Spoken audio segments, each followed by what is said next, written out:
जनपद के घोलतिर क्षेत्र में एक दर्दनाक सड़क हादसा हो गया, जहां पर एक टेम्पो ट्रेवलर वाहन अनियंत्रित होकर गहरी खाई में जा गिरे।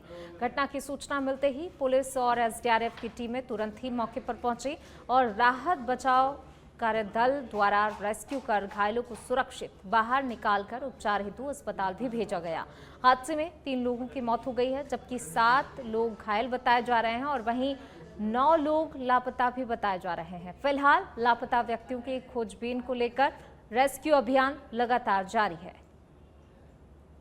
तो देखिए, एक सड़क हादसा, भीषण सड़क हादसा, 9 लोग लापता हो गए हैं। हालांकि देखिए, राहत बचाव दल जो है वहां पर पहुंचा हुआ है और लगातार कार्य में जुटा हुआ है। राहत बचाव कार्य किया जा रहा है। जो 9 लोग लापता बताए जा रहे हैं उनकी भी तलाश की जा रही है। 3 लोगों की तुरंत मौके पर ही मौत हो गई है। लापता व्यक्तियों की खोजबीन लगातार जारी है। चलिए बढ़ेंगे आगे। रुद्रप्रयाग में हुए हादसे पर सीएम पुष्कर सिंह धामी ने एक्स पर पोस्ट कर दुख जताया है।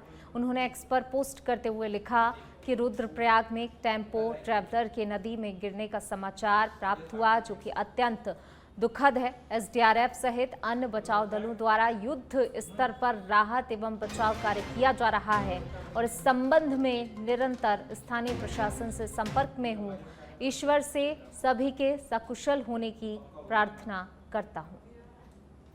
तो देखिए, सीएम पुष्कर सिंह धामी ने एक्स पर पोस्ट करते हुए दुख व्यक्त किया है। जो टेम्पो ट्रैवलर का सड़क हादसा हुआ, जिसमें टेम्पो और ट्रैवलर दोनों ही नदी में जा गिरे और इस दौरान जो है देखिए कई लोगों की मृत्यु हो गई, कई लोग जो हैं लापता बताए जा रहे हैं, कई लोग घायल हैं।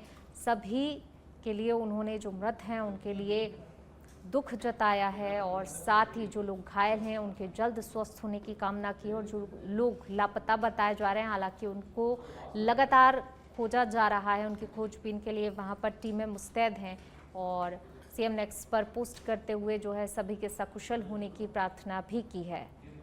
तो रुद्रप्रयाग हादसे पर सीएम ने दुख जताया, वहीं घायलों के जल्द स्वस्थ होने की कामना की है। चलिए बढ़ेंगे आगे। प्रदेश की ग्रीष्मकालीन राजधानी गैरसैंण के सारकोट को मुख्यमंत्री पुष्कर सिंह धामी के द्वारा गोद लिए जाने के बाद जब गांव की तस्वीर बदल गई है, गोद लिए जाने के बाद अब गांव में विकास की लहर दौड़ रही है। मुख्यमंत्री के इस पहल को देखते हुए अब प्रदेश के 40 वरिष्ठ आईएएस अधिकारियों ने अपनी प्रथम नियुक्ति वाले क्षेत्र के गांवों को गोद लिया है। इस पर उन्होंने कार्य भी शुरू कर दिया है। अब अधिकारियों की ओर से इनके विकास की कार्य योजना बनाए जाने के बाद प्रदेश सरकार गांव के विकास के लिए अभियान चलाकर कार्य करे। प्रदेश सरकार की इस पहल का बीजेपी ने जोरदार स्वागत भी किया है। देखिए, हमारा प्रदेश हो चाहे देश की बात करें, गांव का देश है और गांव का ही प्रदेश है। अगर गांव का विकास होगा तो निश्चित रूप से पूरे प्रदेश और देश का विकास होगा। इसी सोच के साथ हमारे देश के यशस्वी प्रधानमंत्री नरेंद्र भाई मोदी जी ने अपने सभी सांसदों को अपने कार्य क्षेत्र में सांसद ग्राम स्थापित करने की योजना बनाई थी और उसी के तहत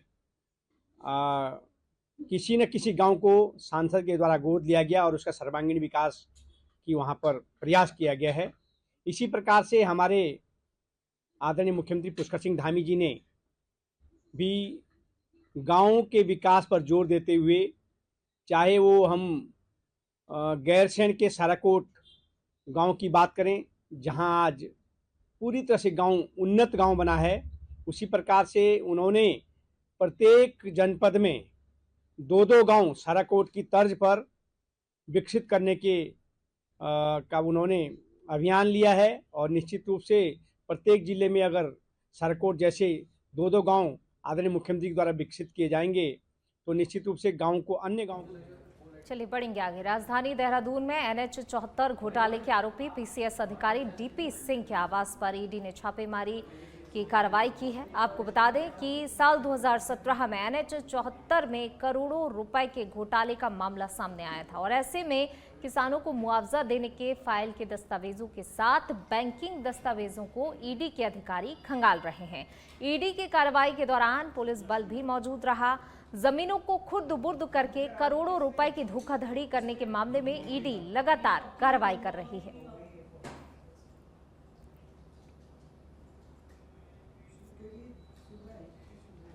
केंद्रीय पर्यावरण, वन एवं जलवायु परिवर्तन मंत्री भूपेंद्र यादव ने भारतीय वन्यजीव संस्थान में आयोजित 3 दिवसीय इंडियन कंजर्वेशन सेमिनार का उद्घाटन किया है। इस मौके पर उन्होंने कहा कि 2047 के विकसित भारत के हिसाब से वन मंत्रालय कंजर्वेशन प्रोग्राम तैयार कर रहा है। उन्होंने सेमिनार में आए हुए देश भर के साइंटिस्ट, रिसर्चर्स से अपील करते हुए कहा कि परंपरा और विज्ञान को साथ लेकर चलना चाहिए। इसके साथ ही कहा कि फॉरेस्ट कंजर्वेशन के लिए ट्राइबल का पारंपरिक ज्ञान हमारी बहुत बड़ी धरोहर है और पारंपरिक ज्ञान का डॉक्यूमेंटेशन होना चाहिए।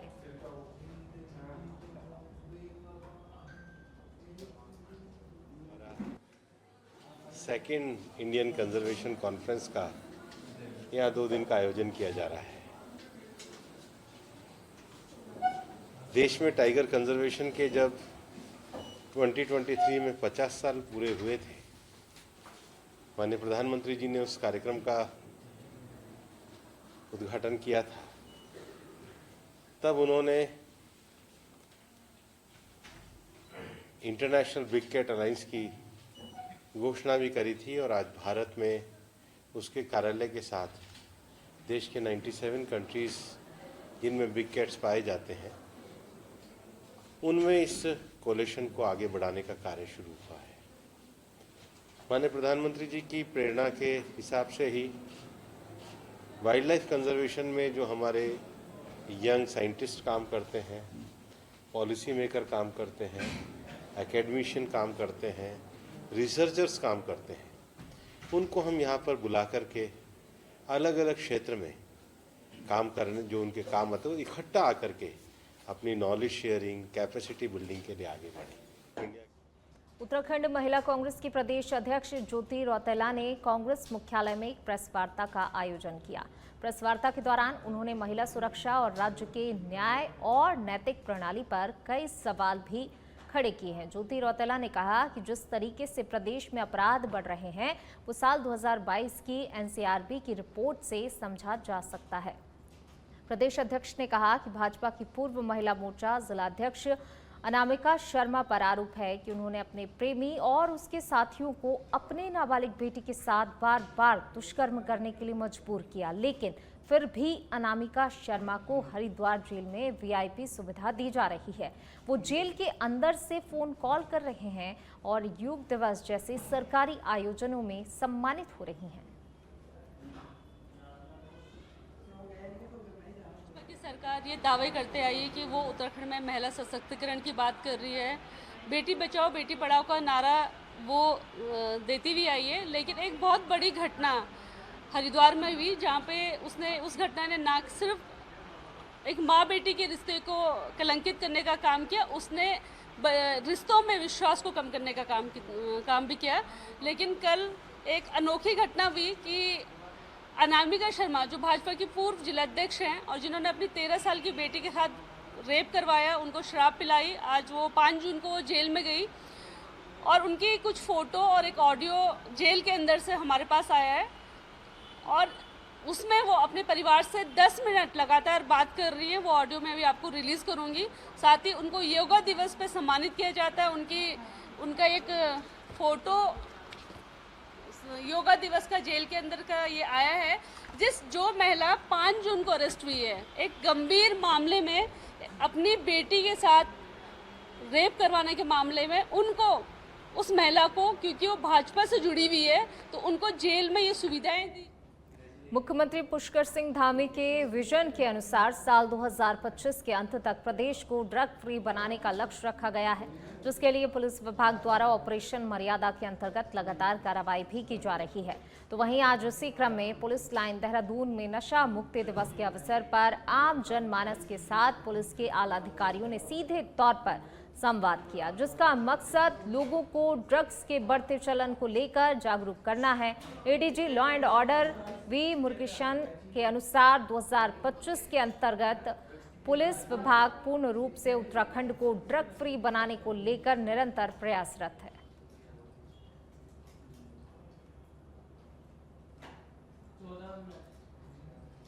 दिवस है, इसमें हमारा यहाँ पे गणमान्य लोग हैं, जनता है, उनके साथ हमने एक संवाद रखे हैं, विचार विमर्श करा है। इसको जागरूक कराना है, हमारे पूरा उत्तराखंड को ड्रग्स फ्री उत्तराखंड करने में हमारा सभी जनता को सहयोग होना चाहिए। तो इसी बारे में हमने आज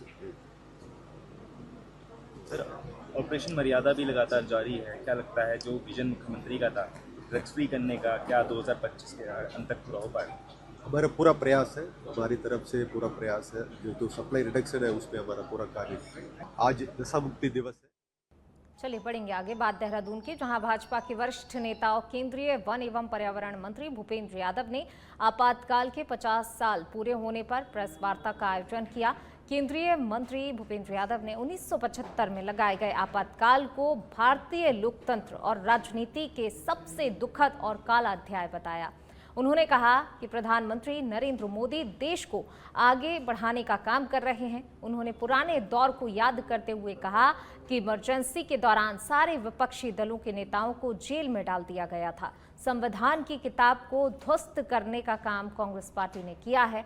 उन्होंने कहा कि 2047 में ऐसा भारत बने जिस भारत में लोकतांत्रिक मूल्यों को आगे बढ़ाने के लिए कार्य किया जाए। उन्होंने सारे विपक्षी दलों के नेताओं को पकड़ कर जेल में डाल दिया। जिसने आवाज उठाने की कोशिश करी उसकी आवाज को दबाने का प्रयास किया गया। इंडियन एक्सप्रेस जैसे उस समय के अखबार को, उसके संपादकीय अधिकार को छीन लिया गया। इतना ही नहीं, प्रेस पे पूरी तरह की सेंसरशिप लागू की गई और जो ये संविधान की किताब अपने जेब में लेकर के घूमते हैं, इस संविधान की किताब को ध्वस्त करने का काम इसी कांग्रेस पार्टी ने किया है। और देश की ये जनता और देश का ये इतिहास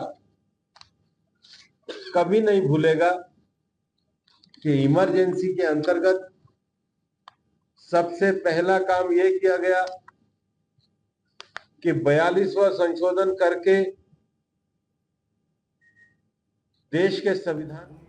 चारधाम यात्रा में तीर्थयात्रियों की संख्या लगातार बढ़ती ही जा रही है। बीते एक सप्ताह से चारधाम में प्रतिदिन 20,000 से अधिक श्रद्धालु दर्शन कर रहे हैं। तो वहीं अब तक केदारनाथ, श्री बद्रीनाथ धाम में 22 लाख से अधिक श्रद्धालु दर्शन कर चुके हैं। अभी तक ऑनलाइन और ऑफलाइन 28 लाख से अधिक लोग पंजीकरण करवा चुके हैं। इसके अलावा सभी यात्रियों के लिए सरकार की ओर से अच्छी व्यवस्था भी की गई है ताकि किसी भी यात्री को कोई परेशानी का सामना ना करना पड़े। साथ ही प्रशासन ने तीर्थयात्रियों से मौसम की जानकारी के अनुरूप यात्रा करने की अपील की है।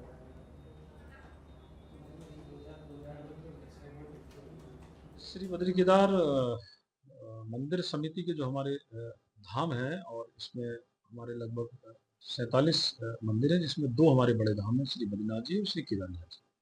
2 मई को जो है कि कपाट खुले थे हमारे श्री केदारनाथ जी के और 4 तारीख को खुले थे हमारे श्री बद्रीनाथ जी। अब तक लगभग जो है कि कल तक का जो आंकड़ा है हमारा लगभग 22,67,700 तीर्थयात्रियों ने यहाँ पर दर्शन किए हैं और जो ऑफलाइन और ऑनलाइन पंजीकरण होता है लगभग 28,68,500 लोगों ने जो है कि इसका पंजीकरण कराया। सभी यात्रियों के लिए जिस प्रकार से यात्रा के सीजन में हमारे जिला प्रशासन, हमारा प्रशासन, हमारे यशस्वी मुख्यमंत्री, आपको मालूम है जब कपाट खुले थे तो चारों धामों में हमारे मुख्यमंत्री जी स्वयं उपस्थित थे, बद्रीनाथ जी, केदारनाथ जी, यमुनोत्री, गंगोत्री। सरकार ने जो सरकार संकल्पबद्ध है सभी तीर्थयात्रियों के लिए, देश भर से जो इन धामों में पूरे तीर्थयात्री आते हैं, लगातार तीर्थयात्रियों की संख्या में बढ़ोतरी हो रही है। उनको किस प्रकार से सुलभ, सरल और सहज और सुरक्षित जो है कि हम यात्रा उनकी करें और उनको दर्शनों की व्यवस्थाएं कराएं। सभी यात्रियों ने जो है कि ठीक प्रकार से यात्रा पूरी अच्छी प्रकार से चल रही है। चलिए बढ़ेंगे आगे। देहरादून नगर निगम जनपद की नदियों नालों की सफाई में जुटा हुआ है ताकि शहर में जल भराव की समस्या ना हो। देहरादून के मेयर सौरभ थपलियाल ने बताया कि वर्तमान में 9 जगहों पर सफाई का कार्य लगातार किया जा रहा है, जिनमें बड़े नाले और नदियां शामिल हैं और इनमें लगभग 3 से 4 फुट में से कीचड़, मलबा आदि निकाला भी जा चुका है और लगभग 25,000 मीट्रिक टन कूड़ा अभी तक निकाला जा चुका है। मेयर ने बताया कि इससे पूर्व शायद ही इतने बड़े स्तर पर सफाई कार्य कराया गया हो। इसके साथ ही कहा कि नदियों नालों से मलबा कीचड़ निकाले जाने का कार्य लगातार जारी है। तो देखिए, मॉनसून सीजन को देखते हुए नदी नालों की बड़े बड़े नालों की सफाई यहां पर की जा रही है और लगातार ये कार्य बड़े स्तर पर किया जा रहा है। 9 जगहों पर ये कार्य किया जा रहा है। सब ऐसा है, मुझे लगता है कि आज से पहले और इतनी बड़ी संख्या में लगभग 9 जगह हमारी डेली जो है नालों की सफाई चल रही है, नदी की सफाई चल रही है। गाद कीचड़ मलबा जो भी वहाँ पर है, सिल्ट सारा का सारा वहाँ पे उठा रहे हैं। 25,000 मीट्रिक टन हम लोग वहाँ से निकाल के बाहर चुके हैं, जिसका कि हमारे पास रिकॉर्ड है, बाहर निकाल चुके हैं। इतना मुझे लगता नहीं कि इतनी बड़ी इतने बड़े स्तर पर पहले नदियों की ऐसी सफाई हुई होगी। आप देखेंगे तो नदियों के तल जो हैं वो 3-3, 4-4, 5-5 फुट तक नीचे चले गए हैं। तो किसी भी चीज़ में समय लगता है और अभी भी मुझे लगता है कि वहाँ पे अभी भी बहुत अच्छा बड़ी संख्या में वहाँ पे अभी जो गाद है, कीचड़ है, मलबा है, वो वहाँ पर होगा निश्चित तौर पे। अभी हमने उसका काम तो शुरू कर दिया है, 25,000 मीट्रिक टन हम लगाई है। इसके अलावा भी हम आगे तक इस कार्य को करते रहेंगे और अभी समय लगता है किसी भी काम को। निश्चित तौर पे जब ये काम पूर्ण हो जाएगा तो उसके बाद जो है, जो लोगों के घरों में पानी आता है, क्योंकि जल स्तर जो है नदी का जो तल है वो इन गाद और कीचड़ मलबे की वजह से काफ़ी उठ गया है। ये जितना गहरा होता जाएगा तो नदियाँ जो हैं वो अपने स्वरूप में ही बहते हुए निकल जाएंगी। बागेश्वर के कपकोट विकासखंड क्षेत्र में पहली मानसूनी बारिश का कहर देखने को मिला, जहां ग्रामीण क्षेत्रों में सड़कें जगह जगह पर टूट गई हैं, तो वहीं जगह जगह भूस्खलन और पहाड़ियों से बोल्डर गिरने का खतरा बना हुआ है। और ऐसा ही हैरान कर देने वाला मामला कपकोट तहसील के दुलम गांव से सामने आया है, जहां सड़क पर पैदल जा रहे 2 ग्रामीण युवकों पर पहाड़ी से गिर रहे पत्थरों की चपेट में आ गए, जिससे चलते दोनों लोग घायल हुए हैं। जिसके बाद घायलों को कपकोट सामुदायिक स्वास्थ्य केंद्र में भर्ती करवाया गया है। घटना की सूचना मिलने पर पुलिस ने मौके पर पहुंचकर घायल व्यक्तियों की जानकारी ली है।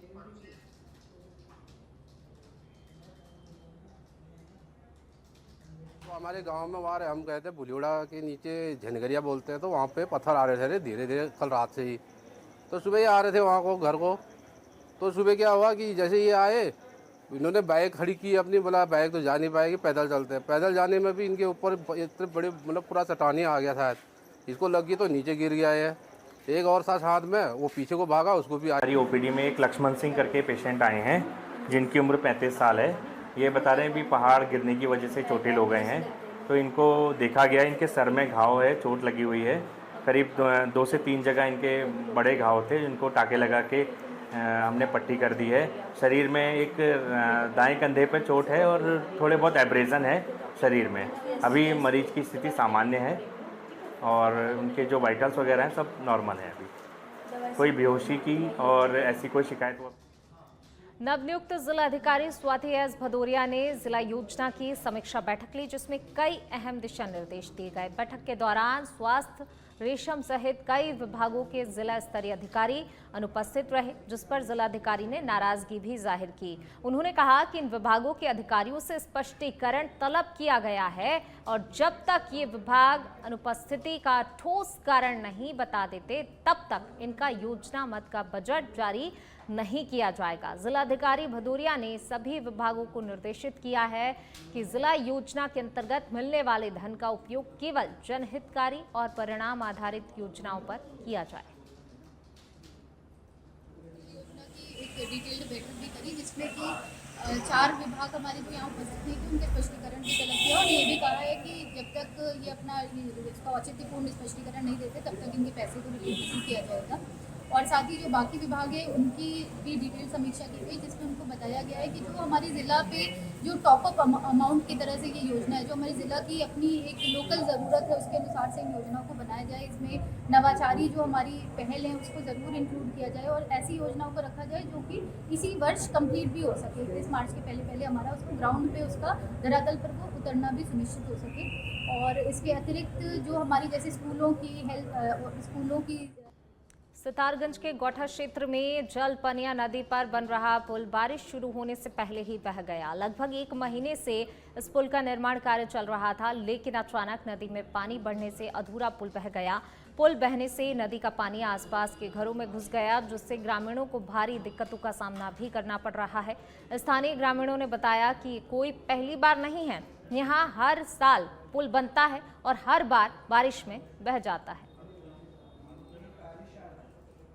एक ही रीजन है सर कि अभी कार्य हमारे हिसाब से पूर्ण रूप से पूरा नहीं हुआ था। ये बस ओनली वन पाइप डाल के और ढलाई करके निकल गए लोग। उसके बाद हम लोग बार बार इस पर चर्चित कर रहे थे कि भैया इसको जल्दी से दीवार बना दीजिए, टेक बनाइए, नहीं तो पुल फिर जाएगा और इतना बुरा तरीका से जाएगा कि मतलब आगमन एकदम साफ बंद हो जाएगा। अब आज आप लगा लीजिए पहला दिन का पानी है और ये पानी हटते ही अगर यहाँ से कोई बंदा निकल जाएगा तो आप बताइएगा। इतना ज़्यादा खाई बन गई है, वहाँ पे करीब 7-8 फीट गहरा हो गया होगा सीधे पुल के पास में। अब बताइए उसमें कौन सा व्यक्ति निकलेगा। और निकलने के लिए एक और ऑप्शन है कि यहाँ पे कम से कम 800 बोट हैं। 800 बोट है तो कितना बड़ा मतलब कितना परिवार होगा यहाँ पे सर। उस हिसाब से यहाँ पे बहुत बड़ा मतलब दुर्दशा होने वाला है। 3 महीने के लिए बेचारे किस पोजीशन में जिएंगे, कैसे। रेतीली मिट्टी है, तोड़ दिया।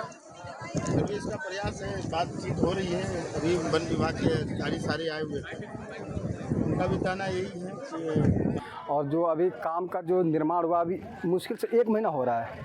1 महीना में देखिए अभी पहला बार ये अभी थोड़ा बरसात हुआ है तो इतना हमारा नुकसान हुआ है। हम अब आगे से इधर से आ नहीं पाएंगे ना जा पाएंगे। और इससे ज़्यादा मैं क्या बताऊँ, जो पुल है कि ये काफ़ी हमारे लिए नुकसान है। हमें चाहिए जो पुल जो पाया जो छत वाला होता है वो पुल चाहिए। हमें पाइप से बहुत ज़्यादा नुकसान है। अभी जब फुटबॉल की धरती कहे जाने वाले पौड़ी ने एक बार फिर अपनी प्रतिभा का लोहा मनवाया है। जी हां, यहां के 3 होनहार युवाओं का चयन प्रतिष्ठित खेल संस्थानों में हुआ है। आपको बता दें कि आदित्य पवार का चयन स्पोर्ट्स हॉस्टल के लिए हुआ है, जबकि आदित्य परसवाड़ का और राघव पटवाल का महाराणा प्रताप स्पोर्ट्स कॉलेज देहरादून में दाखिला हुआ है। इन युवाओं को तैयार करने में महत्वपूर्ण भूमिका निभाने वाले कोच रवि रावत और उनके सहयोगी टिंकू ने बताया कि वे पिछले कई सालों से सीमित संसाधनों में बच्चों को निःशुल्क प्रशिक्षण दे रहे हैं।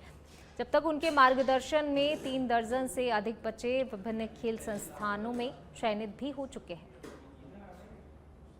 हमारे यहाँ से 3 बच्चों का सिलेक्शन हुआ है।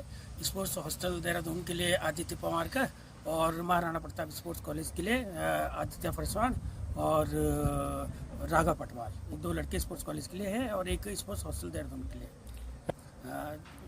स्पोर्ट्स हॉस्टल देहरादून में तो करीबन हमारे 6-7 बच्चे सेलेक्ट होके जा चुके हैं और स्पोर्ट्स कॉलेज में भी 8-10 बच्चे हमारे पिछले कई सालों से सिलेक्ट होके गए हुए हैं। हल्द्वानी हॉस्टल जो स्पोर्ट्स हॉस्टल है उसमें भी बहुत सारे बच्चे हमारे सिलेक्ट हो रखे हैं, लेकिन अभी जाके जो है लेटेस्ट में 3 लड़के सिलेक्ट हुए हैं हॉस्टल और कॉलेज के लिए। हमारे पास तो अलग अलग एज कैटेगरी में अंडर 9 है, अंडर 12 है, अंडर 14 है और अंडर 17 है।